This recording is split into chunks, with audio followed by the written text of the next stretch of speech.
Here's your Storm Track 7 forecast.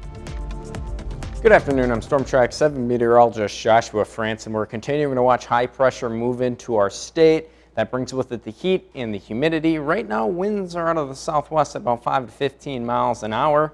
Later on this afternoon and evening, while we won't have exactly strong forcing for thunderstorms, we will have the ingredients with that heat and humidity to support an isolated storm or two. So let's walk into your day with Futurecast here, pretty much remaining mostly sunny throughout the day. Then later on, during the late afternoon and early evening, you can see them popping up there. A couple of isolated thunderstorms will be possible, but it's a very low risk. Those will eventually clear on out after sunset. Then later on tonight, we'll see storms move across Wisconsin and Illinois. We'll be mainly left with the clouds, but a couple of our far eastern counties may catch a couple sprinkles from that before a mostly sunny and hot day tomorrow for the 4th of July. Now here's the severe weather risk for tonight, mainly a level 1 out of 5. I do think most of those storms will stay east of here, but just keep in mind that even with the isolated storms later on this afternoon, if they do pop up, one could contain some small hail and some gusty winds. But aside from that, pretty much mostly sunny if you're not receiving a storm today. In fact, all of us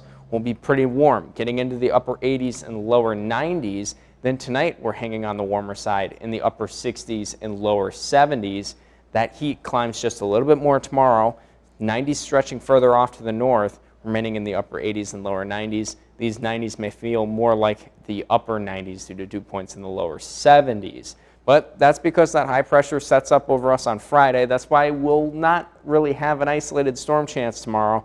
We'll pretty much be right underneath that high pressure. Most of the storms will happen on the outer edges of it. But once we get into the weekend further, we'll move to the backside of it and we'll catch some low pressure, a little bit cooler air. That'll help give us a humid Saturday, but a Saturday with plenty of rainfall, which makes us cooler as we head into Sunday and then next week overall. But your dew points over the next few days here are going to feel pretty uncomfortable in the lower 70s before falling off a little bit on Sunday and then even more on Monday. That pushes heat indices over the next few days into the 90s, mainly upper 90s tomorrow for the 4th of July. So for your outdoor plans, if you're out watching fireworks or spending the day outside by the pool, make sure you're staying hydrated, wearing loose fit clothing, because it will be a hot one. Granted, it will be dry, which is good for fireworks. But then as we head into next week, conditions will recover. So on your city-by-city forecast, isolated storm chance for today, just in case there is a pop-up thunderstorm.